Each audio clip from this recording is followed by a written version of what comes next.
introduction, Reverend Fuji, and thank you for asking me to speak at the summer service this year. I'm very flattered, and I feel very honored to be on this side of the podium. I feel singularly unqualified to address the congregation, especially since so many of you have so much more experience in Jodo Shinshu than I do. So whatever I have to say this morning is done with the greatest of humility and with gratitude to Reverend Fuji and to Reverend Yanko and to Reverend Wilson as well. My experience is only my own, and I hope that you'll be able to find some inspiration. My job this morning is to speak with you a little bit about my Dharma experience and how Buddhism in general and Jodo Shinshu in particular has impacted my life. In a recent Sunday Dharma Talk, Sensei Jeff Wilson, I'm glad you're here today because my mind records everything that you say, said that ours is a religion of gratitude. And I like that description of our faith very much. I think that it's a good theme to weave through my story this morning. To understand my experience, you might like to know a little bit about my background. I was born in the western part of Toronto, which is not far from here, just down the road, near Lawrence, and actually at Humber Memorial Hospital. I won't tell you how long ago, it was 1954, August. And don't I look marvelous for a guy? 8 years old. There we go. I was raised in a Christian home in Mississauga. My traditional family attended a Protestant church in Mississauga, as did most of our neighbors. And my ancestry is a mixture of Irish, English, and Scottish. We were nominal Christians, only to be truthful. While I was baptized, I chose not to be confirmed in the Christian faith, which is a ritual that happens when a young person turns to be about 12, 13 years old.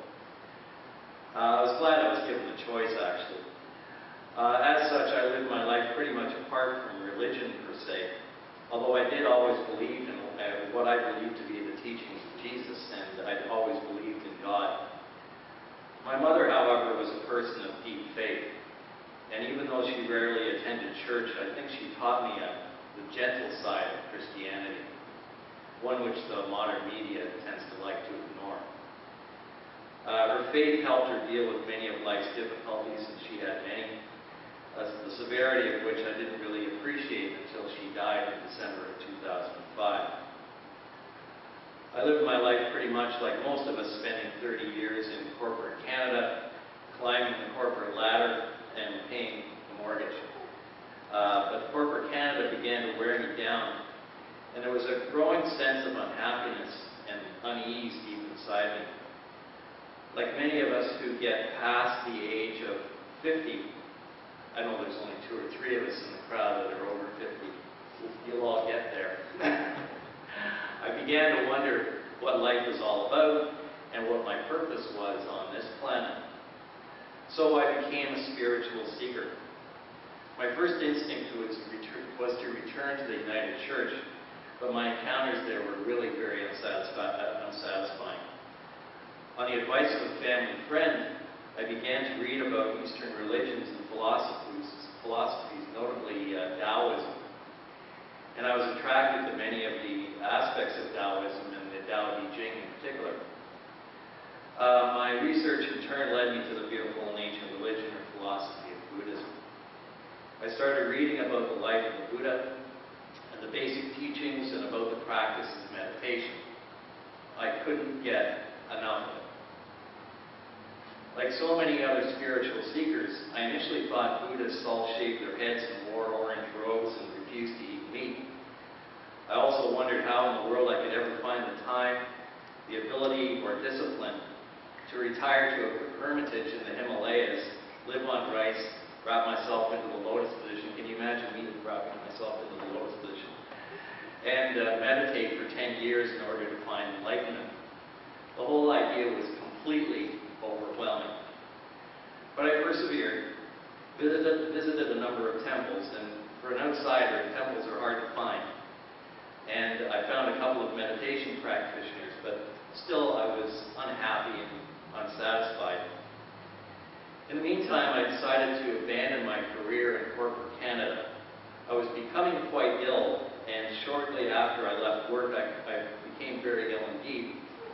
In fact, I came close to dying within minutes. By good luck or miraculous intervention, I survived my battle with death, and it changed me. I was brought face to face with my own mortality. I wondered if I was destined to live my life in sadness, spiritually unfulfilled. I came to watch two television shows on Joy TV. One was called The Search, with a guy named Ray Mayer, who was a lawyer and a politician and a radio TV personality of Vancouver. And the other one was called Journey into Buddhism, with Sensei Frederick Ulrich, who you all know. And these two shows helped guide me onto the path I'm now traveling. On one of Ray Mayer's programs, he interviewed a radio personality from Vancouver who had beaten the demons of depression through practicing Buddhist meditation. I made contact with Mr. Mayer and his guest, and we discussed Buddhist practice by email.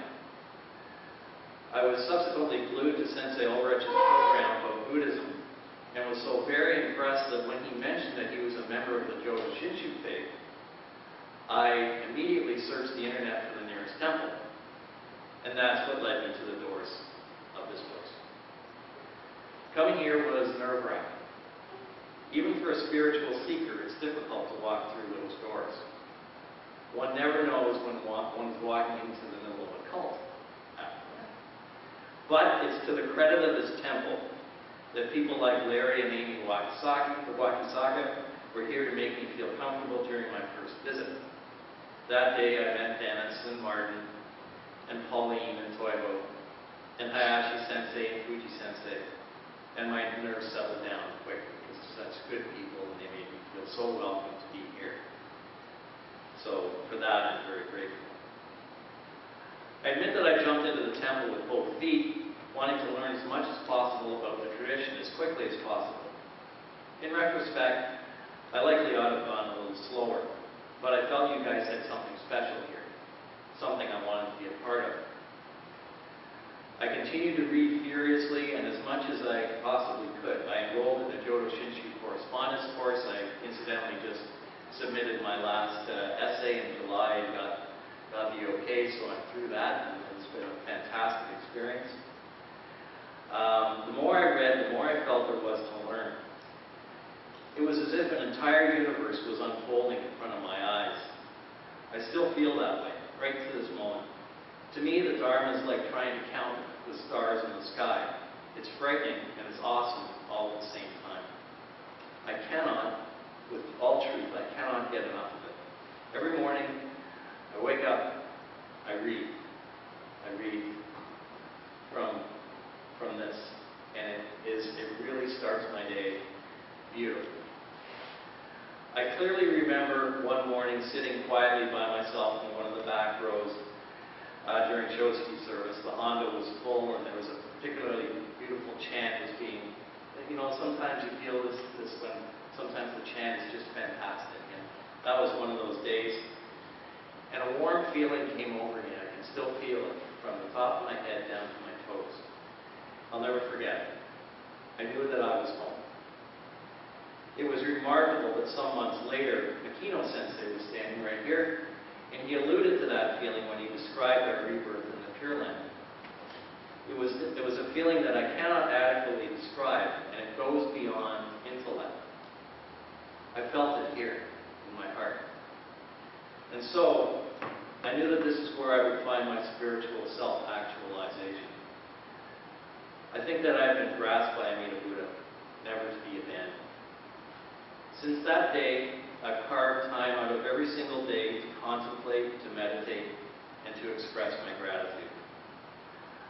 On August 17th of this year, I attended an event at the Sony Center in downtown Toronto, which featured the Zen master, Thich Nhat Hanh. I learned a lot of that afternoon, and one of his poems stood out in particular. And this is it. Like a Zen poem, it's short, and it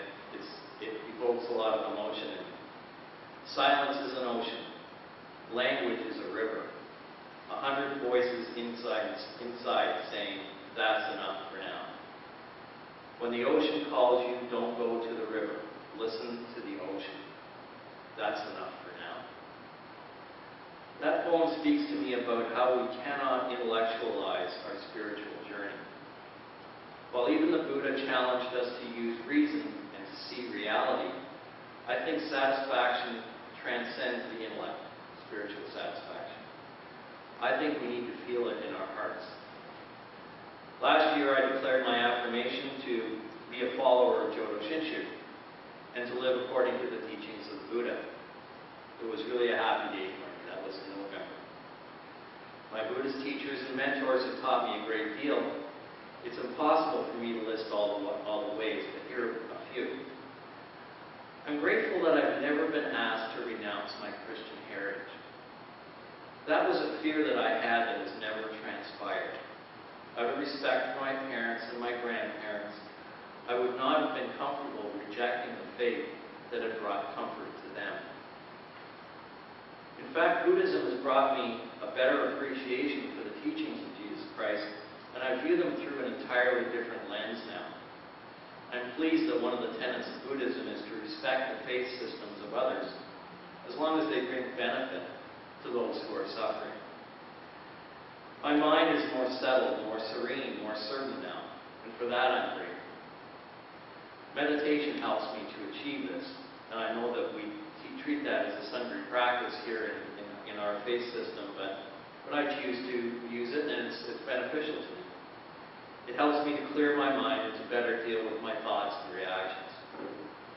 The Tibetan Buddhist monk Matthew Ricard, in describing happiness, contrasted it with the notion of pleasure. That pleasure is temporary and fleeting, like waves crashing on the shore. One moment we may be surfing on top of the waves, and the next we are scraping against the bottom. There is no depth. But out in the ocean, whether the surface is calm or battered by a storm, the ocean remains largely unaffected.